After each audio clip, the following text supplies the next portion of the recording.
ഇങ്ങനെ പെട്ടെന്ന് പറഞ്ഞാ എങ്ങനാ? എനിക്കൊരു 1 മണിക്കൂറത്തെ സമയം താ, ഞാനത് എവിടുന്നെങ്കിലും ഒപ്പിച്ച് തരാം. നീ ഇങ്ങനെ വിഷമിക്കല്ലേ, നമുക്ക് 1 മണിക്കൂറത്തെ ടൈം ഉണ്ടല്ലോ, നമുക്ക് എവിടെന്നെങ്കിലും സെറ്റ് ആക്കാം. എവിടുന്ന് സെറ്റാക്കാനായി ചെറിയ സമയം കൊണ്ട്? എങ്ങോട്ടാ രാവിലെ രണ്ടും കൂടെ? ചേച്ചി കാർത്തൂന് പെട്ടെന്നൊരു അത്യാവശ്യം, അപ്പൊ ഒരു മാല പണയം വെക്കാൻ വേണ്ടിയിട്ട് ഇറങ്ങിയതാ. ചേച്ചി, നമ്മൾ ഈ RBI സ്വർണ്ണ വായ്പയെ പറ്റി ചേച്ചി എന്തോ പറഞ്ഞിട്ടില്ലേ? അപ്പൊ ഞങ്ങളുടെ ഈ ഒരു അവസ്ഥയിൽ അതിനെന്തെങ്കിലും ഒരു ഉപകാരപ്പെടുവോ? പറഞ്ഞു തരാം. Let's go to economics class.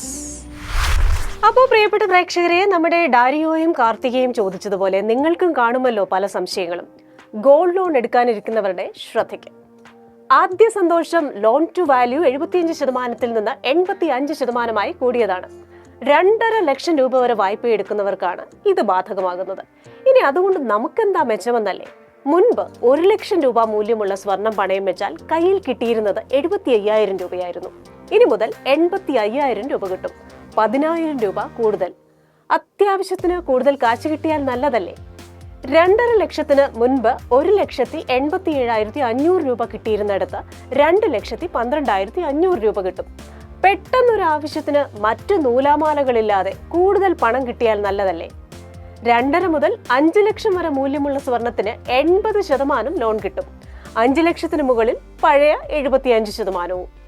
വായ്പാ തുക അക്കൗണ്ടിലേക്കോ ക്യാഷായോ? 20,000 രൂപയ്ക്ക് മുകളിലുള്ള വായ്പകൾ അക്കൗണ്ടിലൂടെ മാത്രമേ നൽകാവൂ എന്ന നിബന്ധന മാറ്റി. കഴിവതും അങ്ങനെ ചെയ്യണം. എന്നാൽ ക്യാഷായി നൽകിയാൽ ആദായ നികുതി നിയമചട്ടം പാലിക്കണമെന്നാണ് RBI സർക്കുലർ പറയുന്നത്. ഉടമസ്ഥാവകാശം കാണിക്കാൻ ബില്ല് വേണോ? സ്വർണത്തിന്റെ ഉടമസ്ഥൻ താനാണെന്ന് തെളിയിക്കാൻ സ്വർണം വാങ്ങിയ ബിൽ കൊണ്ടുവരണമെന്ന് കരട് മാർഗനിർദ്ദേശത്തിലുണ്ടായിരുന്നു. ഇന്നലെ വാങ്ങിയ സാധനങ്ങളുടെ ബില്ല് എവിടാന്ന് തപ്പുന്ന നമ്മൾ പഴയ സ്വർണത്തിന്റെ ബില്ലൊക്കെ എവിടുന്ന് ഒപ്പിക്കുമെന്നൊരു ആശങ്കയുണ്ടായിരുന്നല്ലോ. ഇനി അത് വേണ്ട. പഴയതുപോലെ പഴയ സ്വർണം സ്വന്തമാണെന്ന സെൽഫ് ഡിക്ലറേഷൻ മതി. ജ്വല്ലറിയിൽ നിന്ന് വാങ്ങിയ സ്വർണ്ണ നാണയം പണയം വെക്കാൻ സാധിക്കുമോ? ചിലർ ഒരു നിക്ഷേപമെന്ന നിലയിൽ സ്വർണ്ണ നാണയം വാങ്ങിവെക്കാറുണ്ട്. കാരണം പണിക്കൂലി വളരെ കുറവാണല്ലോ. ഇത് ബാങ്കിൽ നിന്നും വാങ്ങാറുണ്ട്, ജ്വല്ലറിയിൽ നിന്നും വാങ്ങാറുണ്ട്. എന്നാൽ ജ്വല്ലറിയിൽ നിന്ന് വാങ്ങിയ സ്വർണ്ണ നാണയം പണയം വെക്കാനാകില്ലായിരുന്നു. ഇനി മുതൽ ജ്വല്ലറിയിൽ നിന്ന് വാങ്ങിയ സ്വർണ്ണ നാണയങ്ങളും പണയം വെക്കാം. പരമാവധി 50 ഗ്രാം എന്ന പരിധിയുണ്ട് കേട്ടോ. പണയ സ്വർണത്തിന്റെ സുരക്ഷ ഉറപ്പാക്കാൻ നടപടിയുണ്ടോ? ഉറപ്പായും ഉണ്ട്. പണയാഭരണത്തിന്റെ ഫോട്ടോ, എത്ര തൂക്കം, മറ്റു വിവരങ്ങൾ എന്നിവ സർട്ടിഫിക്കറ്റായി പണയം വെക്കുന്ന ആളിന് നൽകണം. മറ്റെന്തൊക്കെ നിർദ്ദേശങ്ങളാണുള്ളത്? വായ്പ തിരിച്ചടച്ചാൽ ഉടനെ ധനകാര്യ സ്ഥാപനം പണയാഭരണം തിരിച്ചു നൽകണം. എന്തെങ്കിലും കൃത്യമായ കാരണമുണ്ടെങ്കിൽ 7 ദിവസം വരെ അനുവദിച്ചിട്ടുണ്ട്. തക്കതായ കാരണമില്ലാതെയാണ് വൈകുന്നതെങ്കിൽ താമസിക്കുന്ന ഓരോ ദിവസത്തിനും 5,000 രൂപ വരെ വായ്പാദാതാവ് പണയം വെച്ചയാളിന് നഷ്ടപരിഹാരം നൽകണം. ഇനി ലേലം ചെയ്യുകയാണെങ്കിൽ സ്വർണത്തിന്റെ വിപണി മൂല്യത്തിന്റെ 90% താഴെ അത് ലേലം ചെയ്യാൻ പാടില്ല. വായ്പാ കരാറിലും പ്രധാന വിവരങ്ങൾ നൽകുന്ന രേഖയിലും വായ്പയുടെ എല്ലാ വിശദാംശങ്ങളും നൽകണം. ലോൺ ടു വാല്യൂ, വായ്പാ അടവ് മുടങ്ങിയാലുള്ള നടപടികൾ, മറ്റു ചാർജുകൾ, പലിശ ഇതെല്ലാം വെബ്സൈറ്റിൽ പ്രസിദ്ധീകരിക്കണം. എത്ര സ്വർണം പണയം വെക്കാം? 10 കിലോഗ്രാം വരെ. മുൻപിത് 1 കിലോഗ്രാം ആയിരുന്നു. സ്വർണ്ണ നാണയമാണെങ്കിൽ 50 ഗ്രാം.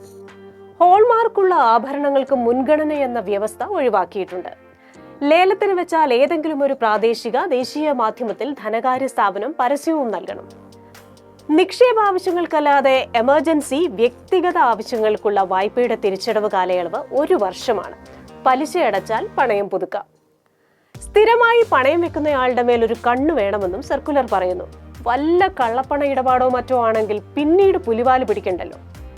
ഇനി അടുത്തത്, പാവത്തങ്ങൾ അടിയന്തരാവശ്യത്തിന് ഒരു തരി പൊന്നുമായി വരുമ്പോൾ അവരുടെ സാമ്പത്തിക ജാതകവും വായ്പാ ചരിത്രവും ഒന്നും തപ്പാൻ നിൽക്കാതെ ലോൺ അങ്ങ് കൊടുത്തേക്കണമെന്നാണ് റിസർവ് ബാങ്ക് ഗവർണർ സഞ്ജയ് മൽഹോത്രയുടെ നിർദ്ദേശം.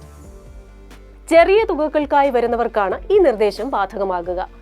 ചെറുകിട വായ്പകൾക്കായി ഇടപാടുകാരന്റെ പൂർവ്വകാല വായ്പാ തിരിച്ചടവ് അഥവാ ക്രെഡിറ്റ് പ്രൈസിൽ ക്രെഡിറ്റ് സ്കോർ അത് നോക്കണ്ടെന്നാണ് പറഞ്ഞിരിക്കുന്നത്. പലർക്കും ക്രെഡിറ്റ് സ്കോറിൽ തട്ടി വായ്പ കിട്ടാതെ പോകില്ല. എന്നാലും വായ്പാ കരാർ പ്രകാരം തന്നെയാണ് വായ്പ ഉപയോഗിക്കുന്നതെന്ന് ഉറപ്പാക്കണമെന്നും നിർദ്ദേശത്തിൽ പറയുന്നുണ്ട്. എന്താണ് RBI മാറി ചിന്തിക്കാൻ കാരണം? ഇക്കഴിഞ്ഞ ഏപ്രിലിലാണ് കടുകട്ടി കരട് മാർഗനിർദ്ദേശങ്ങൾ റിസർവ് ബാങ്ക് പുറത്തിറക്കിയത്. കർഷകർക്കും സാധാരണക്കാർക്കും നിർദ്ദേശങ്ങൾ തിരിച്ചടിയാകുമെന്ന് തമിഴ്നാട് മുഖ്യമന്ത്രി MK സ്റ്റാലിൻ തന്റെ പ്രതിഷേധം കേന്ദ്ര ധനമന്ത്രി നിർമ്മല സീതാരാമനെ അറിയിച്ചിരുന്നു. തുടർന്ന് ധനമന്ത്രി വിഷയത്തിൽ ഇടപെട്ടു. ഇതാണ് RBIയുടെ മനംമാറ്റത്തിന് പിന്നിൽ. ലോൺ എടുക്കൽ കുറച്ച് ഈസി ആയെന്ന് വെച്ച് തൊട്ടതിനും പിടിച്ചതിനും ഒന്നും ലോൺ എടുക്കാൻ നിൽക്കാതിരിക്കുകയാണ് നല്ലത്. നിങ്ങൾ എടുക്കുന്ന വായ്പ ഉപയോഗിച്ച് മികച്ച വരുമാനം ഉറപ്പാക്കാനായാൽ കണ്ണും പൂട്ടി ലോൺ എടുക്കാം. അല്ലെങ്കിൽ ലോണിനോട് നോ പറഞ്ഞേക്കുക.